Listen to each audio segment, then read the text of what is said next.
Oh, man. I think I'm almost done out here in Wayne. This might be it. This is maybe the last day. In fact, I'm definitely making it the last day. I've had enough. I've had enough, people. You know, there's only so much I can take. Hey, today's Veterans Day. You know, you should be out there thanking a veteran. Maybe not personally, like don't go up and be all creepy to everybody you see on the street, asking them if they served and then thanking them for their service or anything like that, because you come off the wrong way.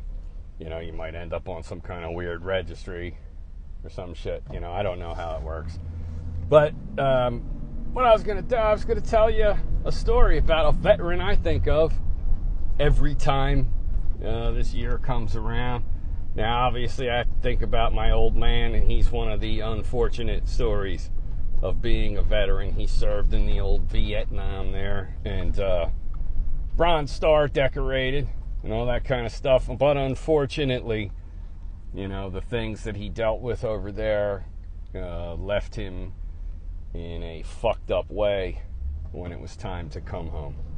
And he just pretty much lived his life as a drug dealer and biker and in and out of prison and all that kind of stuff. You know, these are unfortunately some of the realities of being a veteran in certain circumstances. But another one that I know was a gentleman named Roger Hall, and he was a customer of mine. Roger authored a book called You're Stepping on My Cloak and Dagger.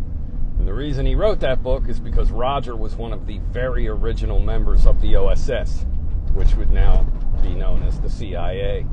But during World War II, they were the OSS. And Roger, what the fuck is that? Roger,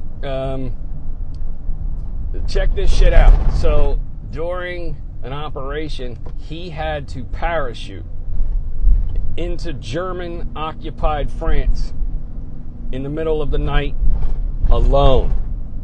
That's right, nobody else. He parachutes down behind enemy lines because he had to give crucial information to the French resistance. You know, and you would wonder right now, did he have to use one of those parachutes that they, you know, drop down like Humvees with just because of the weight of his balls alone, you know? I mean, imagine yourself. You're up there being you, you know, not as cool as me, but I mean being you. You know, and that's okay. We're all different. And you're up there and they tell you, hey, man, or ladies, I'm not here to, you know, I'm not here to limit the little ladies' abilities. I get in trouble for stuff like this. But they say to you, hey, gender non-specific individual, you have to parachute down there into the darkness in the German territory and give these plans to the French resistance. And obviously, if you get caught, shit's going to go sideways real quick. And you're doing it alone in the dark. I mean, that's some shit. And when I asked Roger, I said, hey, man, you know, how did you have the balls to do that? And he went, well, somebody had to do it. Why wouldn't it be me? That was his answer. And that's the answer of a lot of veterans, you know. They go over there, they put their lives on the line so that you can be free to, I don't know, drive around in a van and talk, you know, just copious amounts of shit. Because you have nothing better to do because you're alone. Nobody wants to be around you all the time in your company. Or you're too cheap to hire an employee. You know, it's one of those two. I'll let you decide. Maybe it's a combination of both. You know what I mean? But, so anyway, you know, Roger was a cool fucking dude, man. On the final day of my working there, he handed me a copy of his book. And inside, he had written, to Joe, I hope I tell stories as well as you do hardwood floors. And now, as we know, I don't believe in all kinds of afterlife, but let's say he's out there listening. You definitely told stories better than I do hardwood floors, old man. You were a funny motherfucker, man, and an interesting guy. You know, when Roger returned to the United States after the war, he moved to Chicago, and he had a radio show for a long time. And you can understand why if you ever read his book. It's available on Amazon, by the way, if you want to go check it out. He's a funny dude, and he tells you all the stories of how, you know, when the OSS was starting, they didn't know what they were doing. They had no idea. And, you know, when I first said to him, I was like, holy shit, dude, you were in the OSS? And he said, yeah. You impressed? And I said, of course, man. And he went, well, we had no idea what the hell we were doing. It was a complete clown outfit.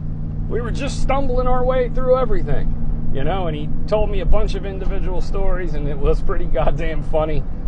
And you know, history always puts a certain shine on things.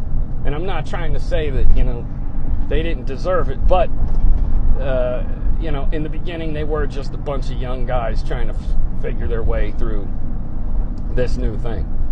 But so think of that on Veterans Day, you know, guys like Roger that were out there doing crazy fucking shit just to make sure things turned out the way that we wanted them to.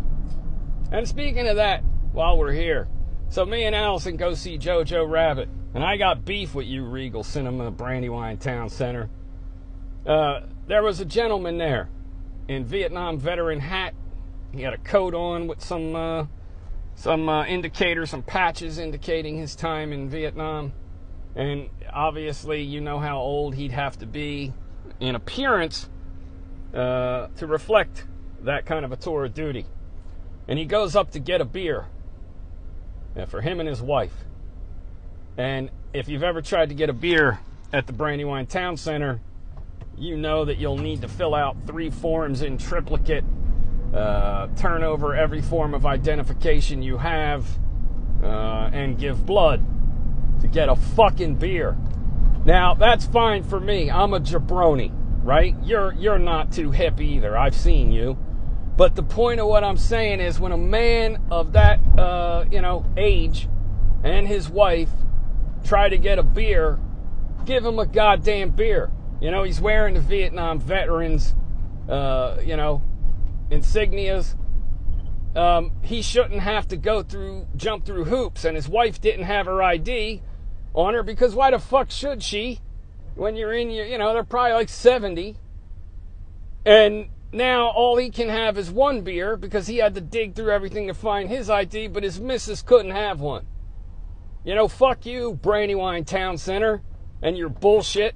What's going to happen? Then they give you a bracelet and mark off, you know, when you get your second beer. They're like, okay, now you're cut off, sir. Go fuck yourself, you know? 2 beers? What am I doing with that? Anyway, give the fucking veteran a goddamn beer without making him perform magic tricks. You sons of bitches.